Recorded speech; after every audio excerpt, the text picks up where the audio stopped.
नमस्कार, मैं हूं advocate doctor Ajay Kumar Pandey, supreme court of India, और इस बार लेकर आया हूं यह कानूनी एपिसोड आपके लिए दिल्ली से। दिल्ली में भी नई दिल्ली से, और नई दिल्ली में भी NDMC, new Delhi municipal corporation के इलाके अर्थात कनॉट प्लेस और आसपास का क्षेत्र। न सिर्फ दिल्ली का दिल, न सिर्फ दिल्ली का भी आईपी एरिया, बल्कि देश का भी आईपी एरिया। जी हाँ, वही एनडीएमसी जहां भारत सरकार के कार्यालय, प्रधानमंत्री, राष्ट्रपति, कनॉट प्लेस, तमाम मंत्री, तमाम सरकारी दफ्तर, मेंबर्स ऑफ पार्लियामेंट रहते हैं। ये तो सरकारी लोग हैं, सहकारी महकमे हैं। इसके अलावा कनॉट प्लेस, जो पूरे हिंदुस्तान का क्या छोड़िए, पूरे विश्व का सबसे महंगी जगह है पर स्क्वायर फीट के हिसाब से। दिल्ली का तो दिल है ही जनाब। कनॉट प्लेस में इंच की प्रॉपर्टी पे भी अगर आप बैठे हैं तो आपको बड़ा आदमी मान लिया जाए। इंच की प्रॉपर्टी, स्क्वायर फीट की प्रॉपर्टी पे। लेकिन वही विश्व का धरोहर, वही विश्व की बेशकीमती संपत्ति फिलहाल विवादों के घेरे, फिलहाल कंप्लीट मेस में है।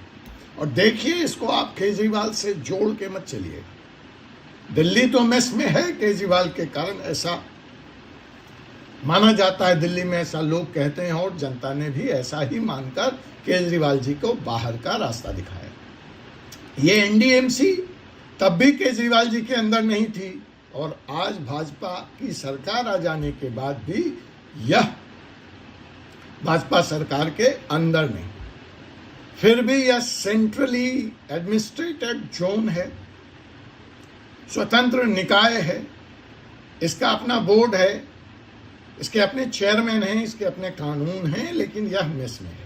तो आज हम आपको लिए चलते हैं उसी दिल्ली के दिल में, विश्व की मानी जानी वाली प्रॉपर्टी की तरफ, और प्रॉपर्टी टैक्स विवाद के तहत। इस वक्त एनडीएमसी और ये प्रॉपर्टी ऑनर्स आमने सामने हैं इस प्रॉपर्टी टैक्स विवाद को लेकर। एनडीएमसी का कहना है कि ये टैक्स नहीं देते। प्रॉपर्टी ऑनर्स और किराएदार दोनों हैं वहां, उनके अपने तर्क हैं, लेकिन मर तो रहा है संपत्ति मालिक। करोड़ों की संपत्ति का मालिक वह कागजों पर तो है, लेकिन वास्तव में उसका क्या हाल है उसको समझते हैं यहां। तो जी हां, पहले हम कानून की बात करते हैं। एनडीएमसी अधिनियम 1994। इसका बैकग्राउंड ये है कि अभी करीब 470 प्रॉपर्टीज एनडीएमसी ने अचानक कनॉट प्लेस में सील कर दी। उसका कहना था कि आपने टैक्स नहीं दिया। अब टैक्स क्यों नहीं दिया, इसको लेकर के जो अगर किराएदार है तो उसके अपने तर्क हैं, और मालिक है तो उसके अपने तर्क हैं। लेकिन सवाल यह है कि प्रॉपर्टी सील है, और ऑनर्स एसोसिएशन कह रहा है कि एनडीएमसी हमारे साथ जायज नहीं कर रहा, नाजायज कर रहा है, उनको सख्त आरोप है। तो इन हालातों में what is the way out? कानून क्या कहता है? क्या कोई रास्ता है इन मकान मालिकों के पास, इन किराएदारों के पास? हम आज उसी की बात करें।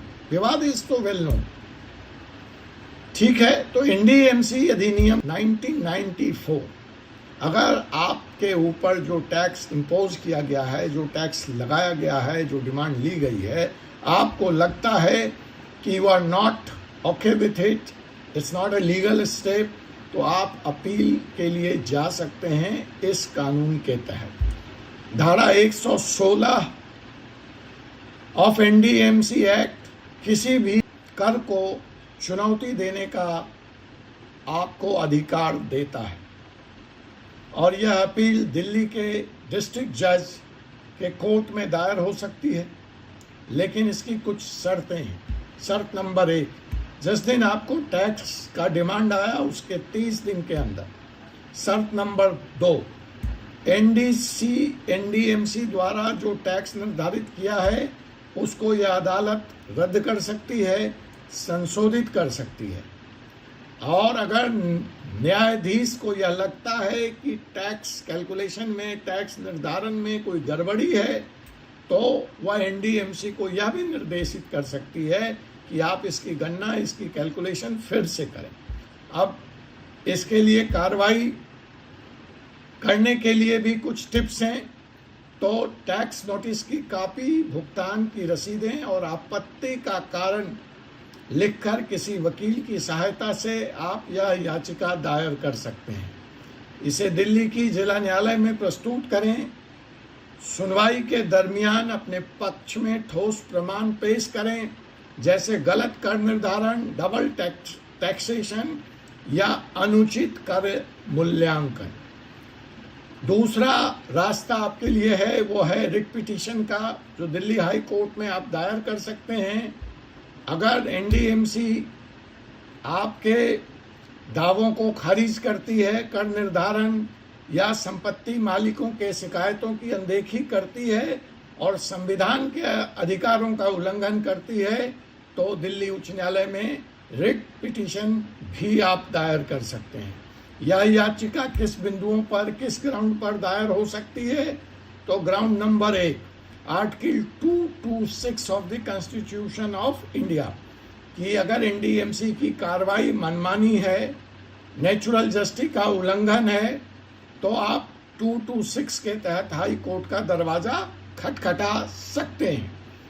अगर एनडीएमसी मनमाने ढंग से पूरे भवन पे टैक्स लगा रही है और आप उसके एक कोने में काबिज हैं, तो उसको यूनिट सिस्टम के तहत आपकी प्रॉपर्टी पे टैक्स लगाना है।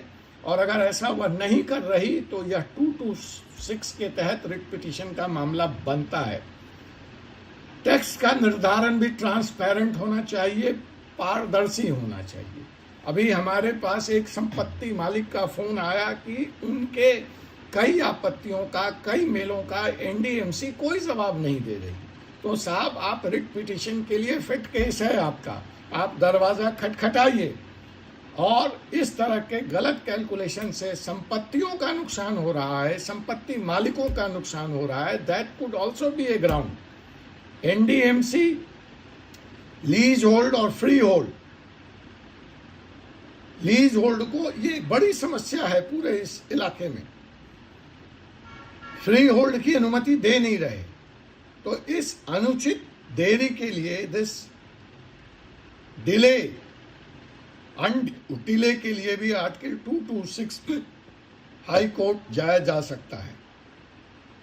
स्वाभाविक है कि इसके लिए आपको एक याचिका तैयार करनी पड़ेगी।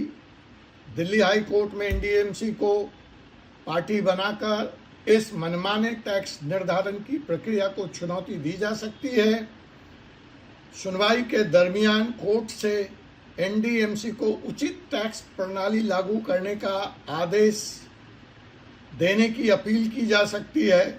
और तो और बात अगर यहाँ नहीं बनती या इससे भी बड़ी कार्रवाई आप करना चाहते हैं, तो सुप्रीम कोर्ट में भी इस मसले को लेकर एसएलपी के माध्यम से जाया जा सकता है। लेकिन दिल्ली हाई कोर्ट की याचिका खारिज हो जाए या दिल्ली हाई कोर्ट का निर्णय संपत्ति मालिकों के हित में नहीं आता है, तो सुप्रीम कोर्ट में स्पेशल लीव पिटीशन भी दायर की जा सकती है। अब ये कौन कौन से मामले हो सकते हैं एसएलपी के? तो टैक्स निर्धारण की प्रणाली के पूर्व निर्णयों को चुनौती दी जा सकती है, दिल्ली हाई कोर्ट की गलत व्याख्या और संपत्ति मालिकों के अधिकार को खारिज करने के फैसले को भी चुनौती दी जा सकती है। और यह मामला चूंकि दिल्ली के हजारों संपत्ति मालिकों को प्रभावित करता है, तो पीआईएल भी बनता है इस पर, और यह सार्वजनिक हित से जुड़ा हुआ है। अब सवाल उठता है कि सुप्रीम कोर्ट कैसे जाया जाए। स्वाभाविक तौर पर एसएलपी तैयार करें, एनडीएमसी की जो नीति है उसके खिलाफ सबूत इकट्ठा करें और संविधान के तहत न्याय की मांग करें। और सुप्रीम कोर्ट अगर आपकी याचिका स्वीकार कर लेता है तो एनडीएमसी के कर नीति में आवश्यक सुधार हेतु आदेश दिया जा सकता है। आपके पास कंज्यूमर कोर्ट का भी दरवाज़ा खुला है।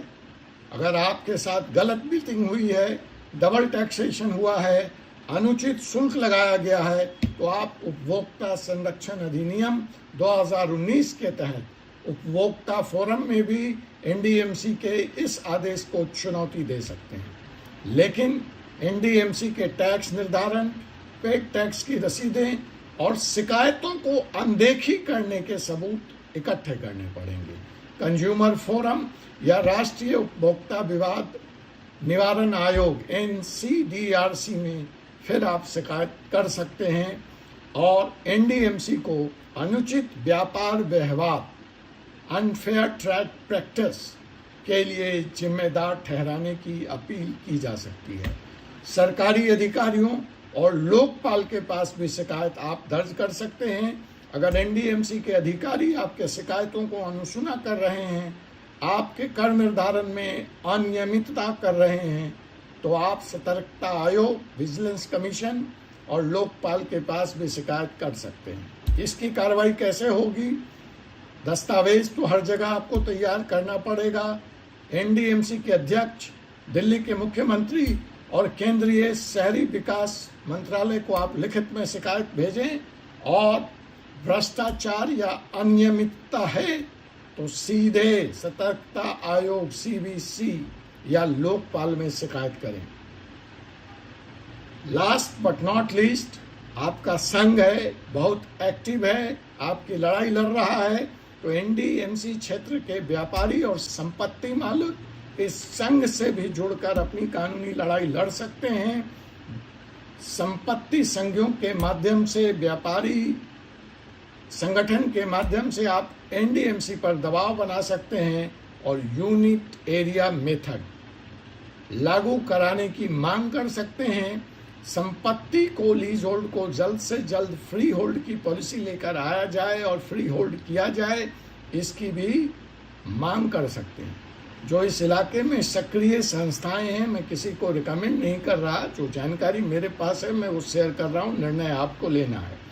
लेकिन जो एक्टिव है इन मामलों पर वह आपका Khan market traders association, Connaught place traders association और दिल्ली प्रॉपर्टी ऑनर्स एसोसिएशन, इनके पदाधिकारियों से, ऑफिस बेरर से आप संपर्क करें, क्लास एक्शन सूट दायर करें, संयुक्त कानूनी कार्रवाई करें, मीडिया में अपनी समस्या को उठाएं ताकि सरकार इसमें हस्तक्षेप कर सके।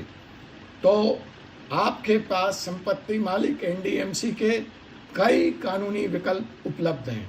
To sum it up, NDMC act 1994, Delhi high court में रिट याचिका, सुप्रीम कोर्ट में PIL या SLP, उपभोक्ता फोरम में शिकायत, कंज्यूमर अफेयर्स, कंज्यूमर ट्रिब्यूनल्स में, लोकपाल और सतर्कता आयोग में भ्रष्टाचार की शिकायत, व्यापारी संघों और संपत्ति मालिक ऑनर्स एसोसिएशन में सामूहिक कार्रवाई हेतु संगठित हों और कार्रवाई करें। और अगर आप भी एनडीएमसी के टैक्स निर्धारण प्रक्रिया से प्रभावित हैं तो अब कानूनी कार्रवाई का समय आ गया है। आप अपने कानूनी और अधिकारों की रक्षा और संपत्ति के अधिकारों के रक्षा के लिए समय से कदम उठाएं और एनडीएमसी के अन्यायपूर्ण कर प्रणाली का विरोध करें। अगर आपको यह जानकारी उपयोगी लगी है तो इस वीडियो को आगे शेयर करें, हमारे चैनल को ज्वाइन करें, सब्सक्राइब करें, बेल नोटिफिकेशन आइकन बटन को दबा लें और अपनी राय कमेंट में ज़रूर लिखें। आपसे पुनः मुलाकात होगी एक ऐसे ही विषय के साथ अगले एपिसोड में। तब तक के लिए मुझे एडवोकेट डॉक्टर अजय कुमार पांडे को अनुमति दीजिए।